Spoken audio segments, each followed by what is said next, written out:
Sevgili izleyiciler, biz bize devam ediyoruz. Ankara Şizofreni ile Yaşamayı Öğrenme ve Destekleme Derneği'ni yakından tanımaya da devam ediyoruz.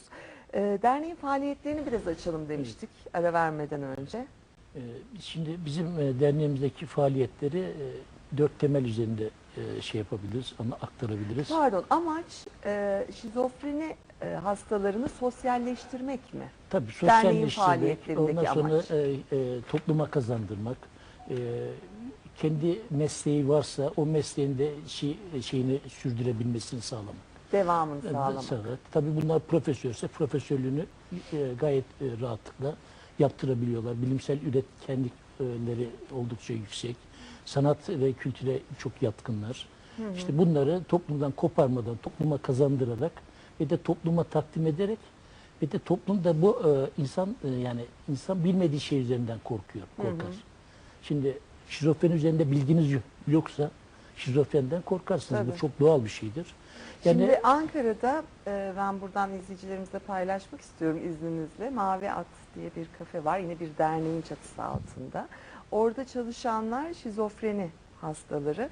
Biz de kendileriyle geçmişte sohbet etme fırsatı bulmuştuk. Gerçekten tanıyınca, sohbet edince hastalığa da bakışınız bambaşka oluyor.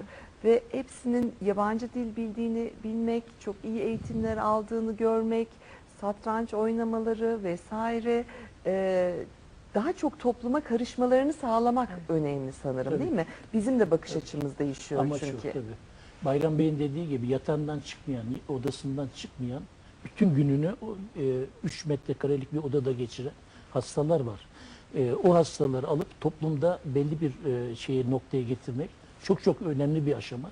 Çok büyük bir emek sonucu yani. Evet. Bunları dernek olarak sağladığımızı düşünüyoruz yani. O yataktan kaldırıp siz koro çalışmasına getirdiğinizde aslında büyük bir başarı tabii ki. sağlamış Bakın oluyorsunuz, Zekin değil mi? Hanım, Ezgi kızımız da evden dışarı çıkmayan Ezgi, sesi de çok güzel, müzik kulağı da çok güzel, müziğe yatkınlığı da fevkalade. Solo yapmaya başladı ve de çok başarılı yani. Ve hoşuna mı gitmeye başladı? Hoşuna gidiyor. Artı işte yazın atölyemiz var, edebiyat. Burada şiirler ve öyküler yazmaya başladı. Hatta bir kitap çalışması var, şiir kitabı çalışması var.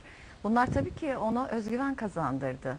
Mutlaka. Eğitimi neydi? Lise mezunu. Lise mezunu, üniversiteye gitmedi mi? Üniversiteyi 2 kez denedi ama olmadı. Bir 3.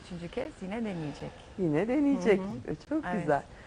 Türk Halk Müziği Korosu, Şimdi Türk yazın Halk Müziği, grubu. Türk Halk Müziği Koromuz bizim derneğimizde yaşıt. Yani ben Devlet Su İşleri Korosu'ndaydım. Uzun süre orada çalıştım, yaptım. Oradaki bütün birikimlerimi, şeylerimi derneğe aktardım. İlk başta yani kurulduğumuz 0 yaşımızdan itibaren Türk Halk Müziği Koromuz var. Her cumartesi günü hiç taviz vermeden bir disiplin içerisinde 8 senedir cumartesi 2,5-4,5 arasında koro çalışmalarımızı sürdürüyoruz. Çok nadir bir şekilde hani hocanın hastalanması gibi durumlar dışında bu şeylerimiz sürüyor. Onun dışında Sümer Şerer resim atölyesi var. Benim kardeşim de o atölyenin bir üyesiydi. Bizler resimleri yapıyordu, yapıyordu. Onun anısına, şimdi hayatta değil, onun anısına Vefat mı etti kardeşiniz? 2011 yılında kaybettik. Allah rahmet eylesin. Onun anısına o Sümer Şerer resim atölyesi koyduk, Aşter. Şunu da merak ettim. Kardeşiniz mesleğini yapabildi mi? Tabii ki yani teşhis konduktan sonra çok başarılı bir öğrenciydi. Şeref talebesiydi. Yani ikincilik de bitirdi bölümünü. Fiziğe giren kolay değildir. tabii Mezun ki, olmak mezun, zordur tabii değil ki. mi? Biliriz. Kendisinden bayağı 3-4 yaş büyüklerle okudu. Onlara destek oldu, yardımcı oldu. Onu şöyle 14 yıl 11 ay yaptı. Yani asistan olarak orada görevini sürdürdü. Teşhis Götürüyordu. konulduktan sonra. Tabii ki. Doktor kontrolünde. Fakat tabii düştü tabii. Performans düştü. Doktora çalışmalarını, kariyer çalışmalarını yapamadı tabii. Ama yani dernekin de ona kattığı şey çok oldu. Özgüvenleri yükseldi aynı. Ezgi gibi kendilerini ifade etme şansları yakaladılar. Hep aynı derde sahip olanların bir araya gelmesi çok önemli. Paylaşım anlamında yani Ben yalnız kendi- değilim öğreniyorlar ben tabii ki oradan. ben yalnız Evet. değilim.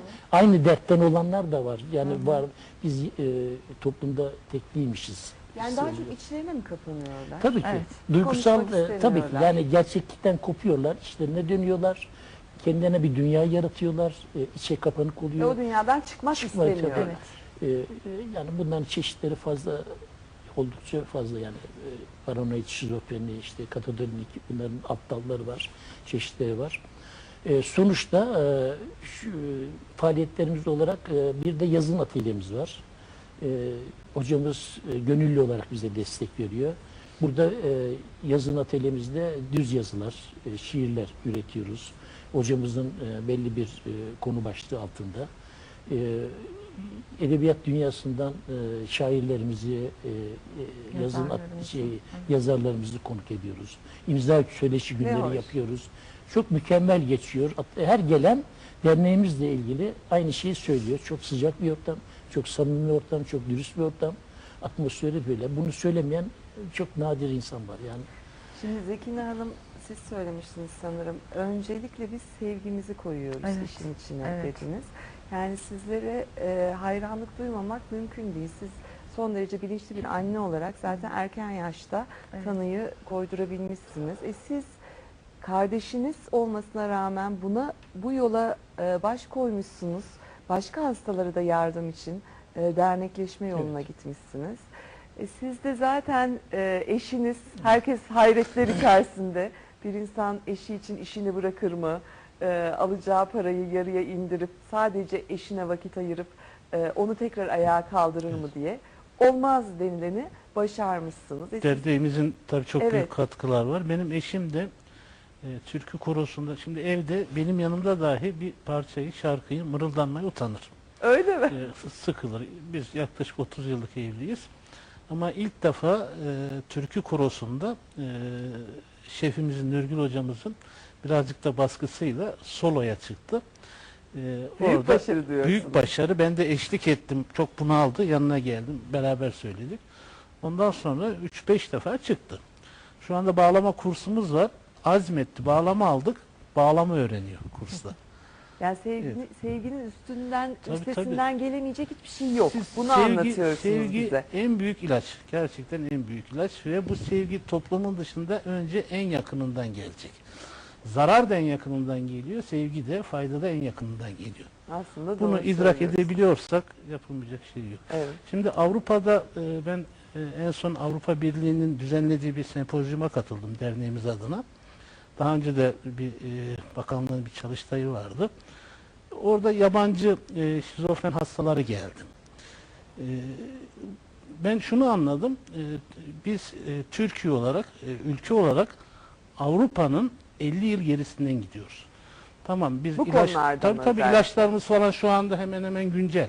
Hı hı. Avrupa'da, dünyada hangi ilaç çıktıysa deneme süresinde Tıbbi açıdan bir sorun yok. tıbbi açısından çok belki 3-5 ay, belki bir sene gerideyiz ama o yakalıyoruz. O açığı yakalıyoruz. Ama ön yargı açısından 50 yıl gerideyiz. Bakın mesela Bergama'da şifahane vardır. O şifahanede Romalılar belki 1000 yıl önce hastalarını müzikle, su sesiyle, kuş sesiyle bunlar tedavi ederlerdi. Ama bizim o dönemde biz Ama şizofren sadece hasta- Romalılar değil, bizde de varmış.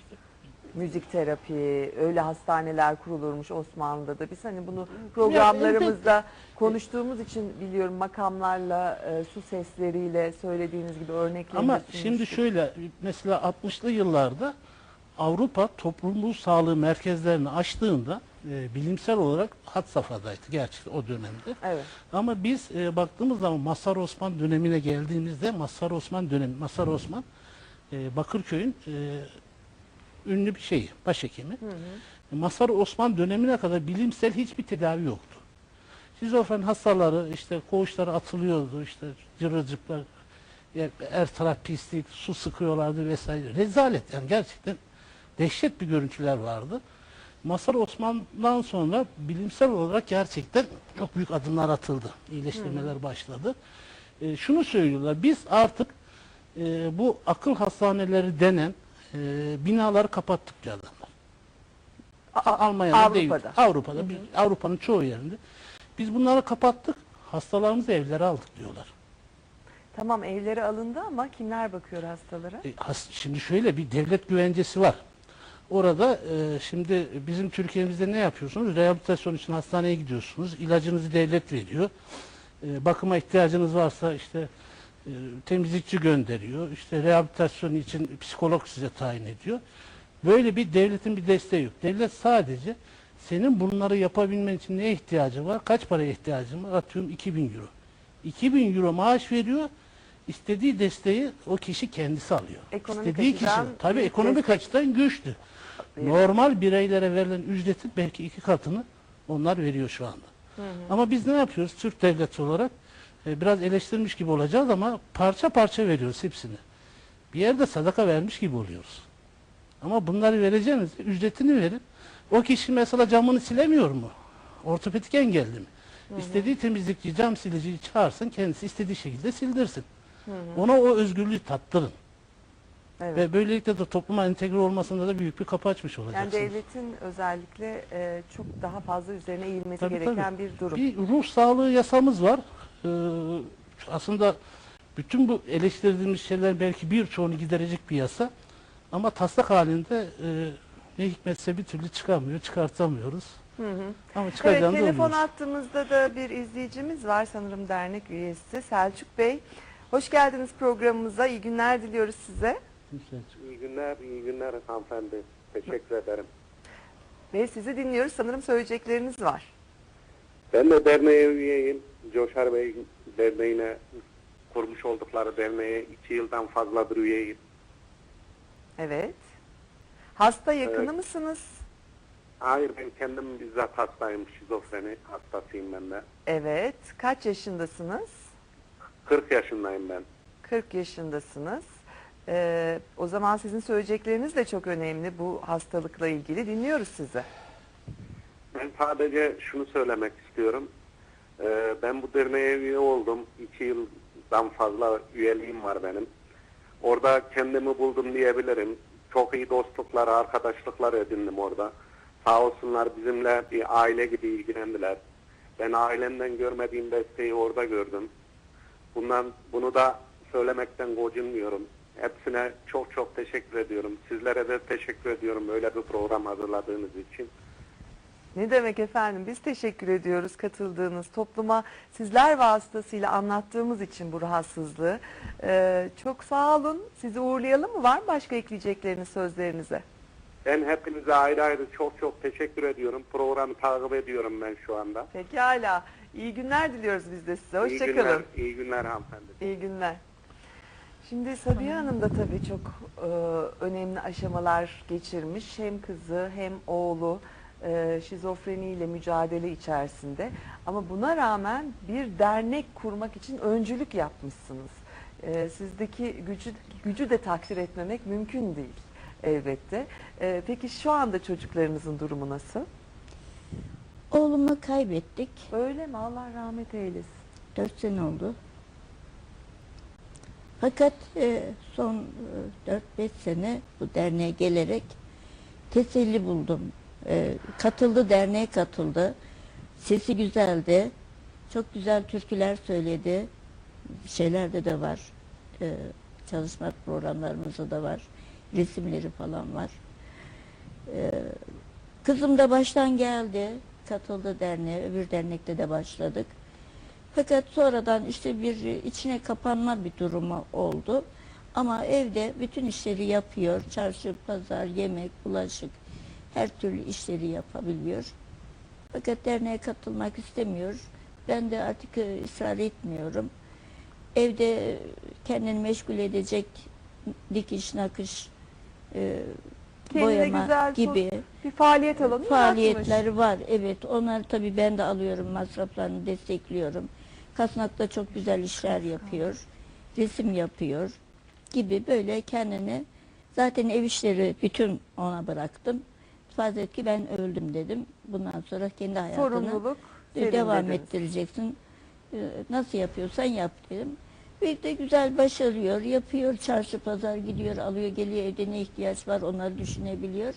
Bunlardan dolayı çok memnunum. Yani kendi ayakları üzerine durabilecek. Bunu en Durabiliyor, azından fark bu duruma ettiniz. gelebiliyor. Ama Bunu istiyorum, sağladınız aslında. Bakın. sadece ben değil tabii, hem doktorlarımız, ilaçlarımız ve derneğimiz sağ olsun, Coşar Bey'imiz ve arkadaşlarımızın bana verdikleri destek, öyle söyleyeyim. Önce O anaları olmasa ama zor bu işler değil mi? Buralara önce gelmesi. önce benim güçlü olmam gerekiyor ki Tabii. bunu işte derneğimizden, Coşar Bey'den, üyelerimizden, hepsinin babaannesiyim. Değil mi artık? Yaşlılığı kabul En etmiyorum gencimiz ama. ama Yaşlılığı- babaannemiz. En genç babaanne. Yaşlılığı kabul etmiyorum ama babaanneleriyim çocuklarımın. Sevgi, saygı gösteriyorlar. Kapıdan girdim mi hepsinin yüzünde bir hemen geliyorlar, sarılıyorlar falan ki bu bana çok büyük destek veriyor. Şimdi çok önemli bir cümle kurdunuz. Önce hasta yakını iyi olmalı ki, Evet. değil mi? Şefkat ve sevgisini tamamen önemli. akıtabilsin. Çok önemli. Derneğiniz aslında buna da hizmet etmiş oluyor. Son dakikalar içerisindeyiz. Son olarak söylemek istediğiniz Şimdi var mı acaba? bizim tezip atölyemiz de var aynı Aa, zamanda. ya. Bu Çankaya Halk Eğitim, Şefkatli bir iştir. evet. O Sabiha hocamız da onun bir çalışanı, bir üyesi atölyenin. Resim atölyemizi söyledik, Türk Halk Müziği'ni söyledik. Orta Doğu Teknik Üniversitesi'nden öğrenciler geliyor. Bir sezon boyunca işte Ekim-Mayıs ayında bir program dahilinde 3 tane öğrenci bir terapi çalışmaları yapıyorlar derneğimizde. Bu da çok yararlı oluyor. Buradan kendilerine çok teşekkür ediyoruz. Öğrencilerin Psikoloji çalışma, bölümü, alanı psikoloji olsun. bölümünde Evet, tabii evet. ki, tabii ki. Dans programımız Tezip var. atölyemiz Dans var. programı varmış bakın. Orfo dans var. Burada 7'sinden 70'e Bağlama kadar dersimiz herkes var. yapıyor. Pazar günleri bir drama şeyimiz var. Bu kişisel eğitimi, kişisel gelişim üzerine çok önemli Tabii, olduğu tabii. söyleniyor. Yani derneğimiz kursu alıyorlar. bilgisayar Bilgisayar kursu, kursu. Çankaya Belediyesi'nin bu Çankaya Satranç var. evlerinde bize özel bir şey açtılar, sınıf açtılar. Satranç Onlara da var. teşekkür ediyoruz. Orf var. Evet. Satranç. Ahşap boyama var. Gittikçe Orada, de evet. artıracaksınız gibi Yani geliyor bu sosyal faaliyetleri. Bir arkadaşımız diyor, vallahi bizim üniversitede yok bu kadar daldık. Sizleri tanımak Bayağı çok güzel güzeldi oldu. efendim. Evet, Teşekkür biz teşekkür ediyoruz. ediyoruz. Böyle bir fırsatı verdiğiniz Ne demek? için. Yaptığınız çalışmalar için özellikle teşekkür ediyoruz.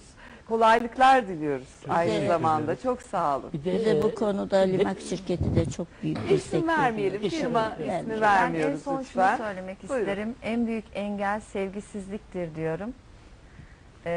Üniversiteli gençlere, özellikle sosyal hizmet alanında okuyan psikologlar, psikiyatrlar, yani geleceğin psikolog ve psikiyatrlar için söyleyeyim.